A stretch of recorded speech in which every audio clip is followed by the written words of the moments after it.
before, when I start explaining certain concepts you can easily relate to, like fitting in all these anxieties and stuff, that really can very easily lie because it's easy to identify with. But what I'm going to explain now is more fundamental and requires a distance from everything I've said. So if you want to fit in, or if you have all these anxieties, what I'm going to explain now will allow you much more to cope with 3 wins, 3 losses. distance from it and being a part of your brain that is more advanced. Because I'm going to explain No, the processes of how the brain works.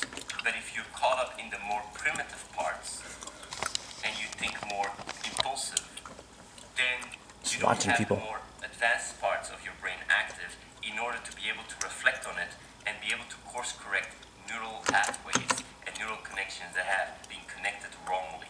So basically, you need to be able to look at your processes as an outsider.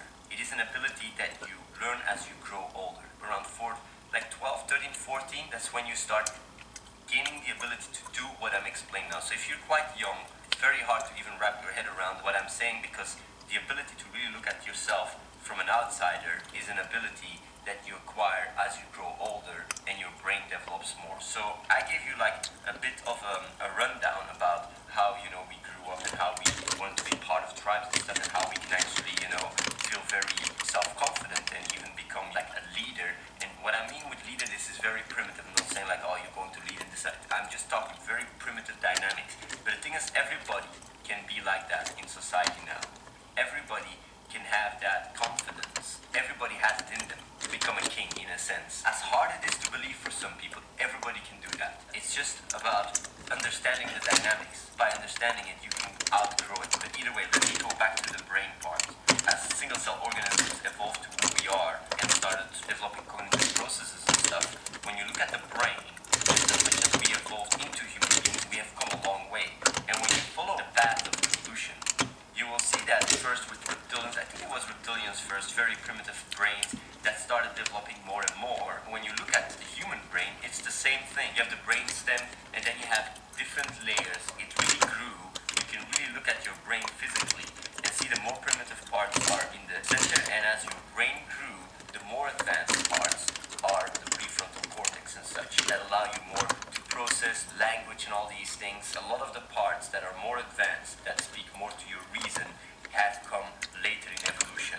So when you go back inside, you go to the more primitive parts where also feelings and fears and such are present.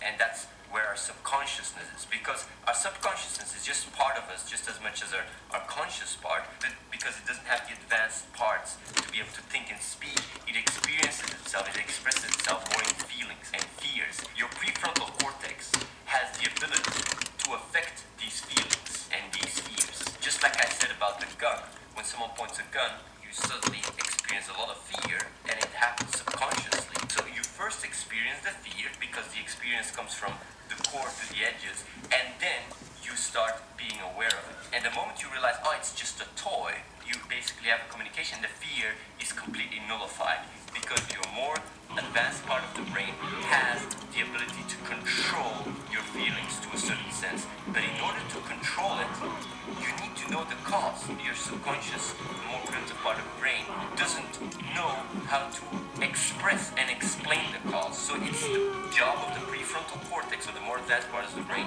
to understand what the cause of your emotions. And the moment you can know and really spot the cause of your emotions, you can start working and either address what the cause is or come to acceptance.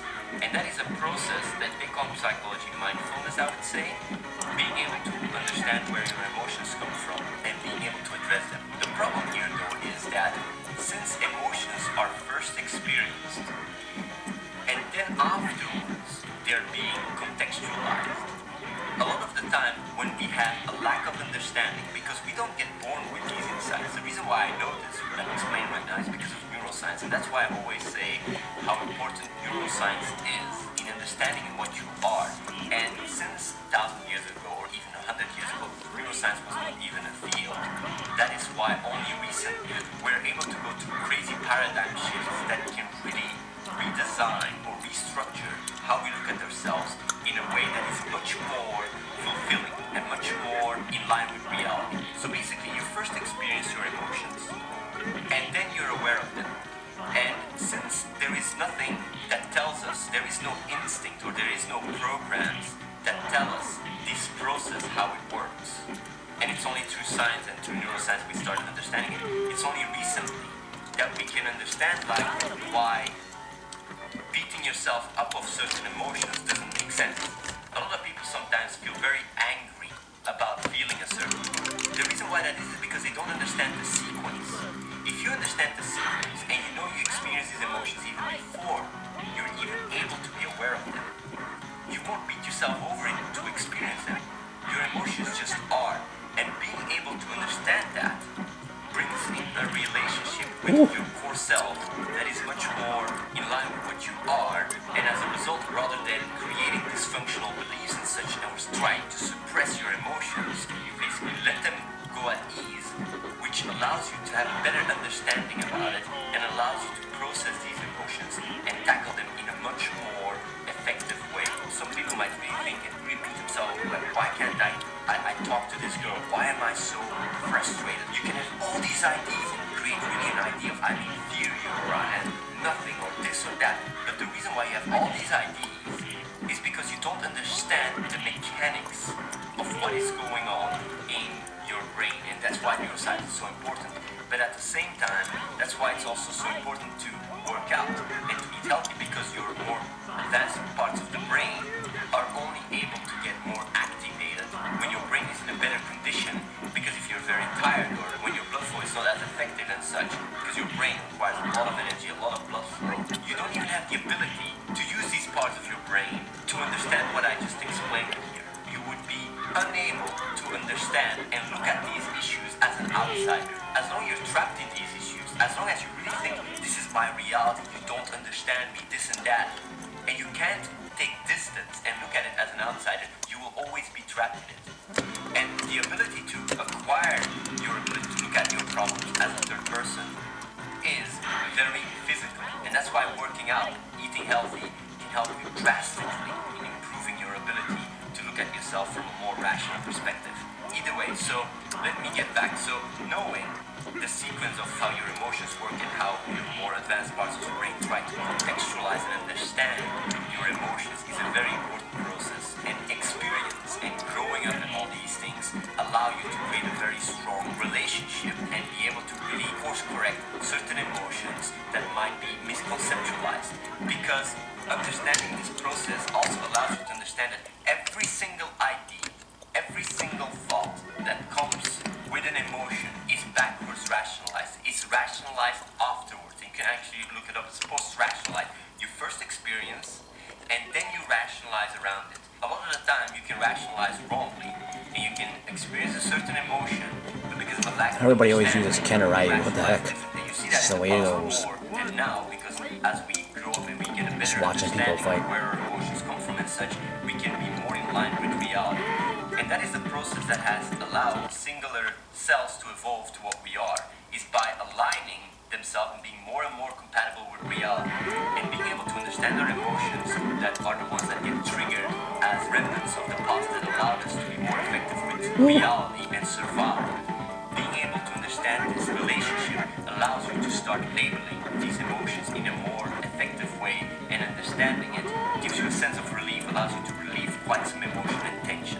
You might wonder and start looking and go like, okay, I backwards rationalize my emotions, I backwards rationalize all my feelings. But if you really understand that, it's really crazy to feel bad about my emotions, to feel bad about how I feel. And for a big part, for a lot of people that I know, their biggest issue is really beating themselves over how they feel, because they don't understand how it works. And the moment to just be able to accept it can already be such a big catharsis, can be such a relief to just know like, but wait, it's not me that I'm flawed. I'm not really flawed. I'm not the one that is unworthy, or I'm not the one worth nothing, or is a failure. Nice comeback by Rue there. It's just this emotional cocktail that I don't fully understand that makes me feel that way. But I myself, my idea of who I am and such, this awareness, the part of you that is aware, is not the one that is responsible for it. The part that is aware is the one that allows you to understand it and course correct it instead. And that can be a very big sense of inner power, because everything you experience, all the emotions, all the this and Dang, cheap as hell. That are crazy or whatever, all the stuff that in your life Wow. that make no sense. That's cheap as hell. That happens and you're pissed off or whatever. The anxiety, Ryan just throwing them everywhere. the emptiness, why are we here, whatever. All these questions, all this dissonance is all happening on a primitive level. And your part that is aware is the one that has the ability to understand it and course correct it. And if you know on a fundamental level that you can trust that everything makes sense, if you know on a fundamental level that you can trust that for everything there is a reason, a scientific reason, that can be a very big sense of relief. Because the only thing you need to know to be able to tackle all these issues is understand where they come from and understand the relationship and understand why they work and how they do it. But in order to do so, and in order to have the ability to do so, of course you need to be able to look at yourself as a third person. And that requires, like I would say, working out and eating healthy. That's why I always explain that's where it starts. Because it starts increasing your blood flow and it really allows you to think more with reason. Another very important insight to be able to tackle this, what I'm explaining here, is the extent to which how you experience an emotion, then it gets connected to a concept.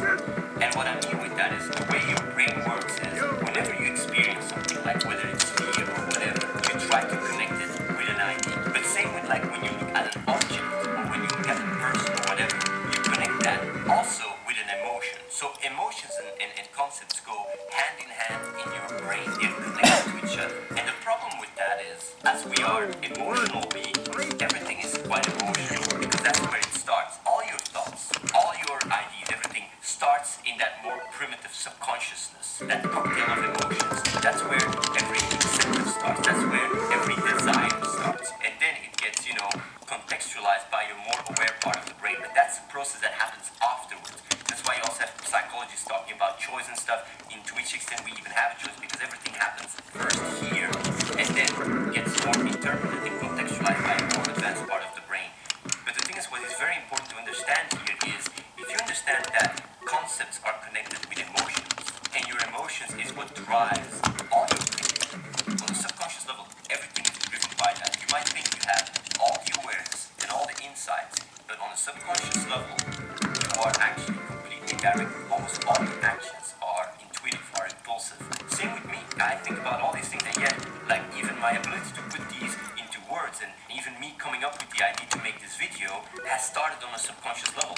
And then I started rationalizing and being able to talk and explain this. But understanding this relationship really allows you to understand how important it is to detach concepts of emotions. A lot of the times when people think that it's about God, freedom, choice, or whatever, they all have an emotion connected. Ryu, it's me. They think using their emotion. They don't think with the abstract concept. They think with the emotion. And as a result, when you have a conversation, you might have a strong positive emotion connected to God, for example. And someone might have a strong negative emotion. And when you talk to each other, you guys think you're talking about the same God, but you're talking about the emotions.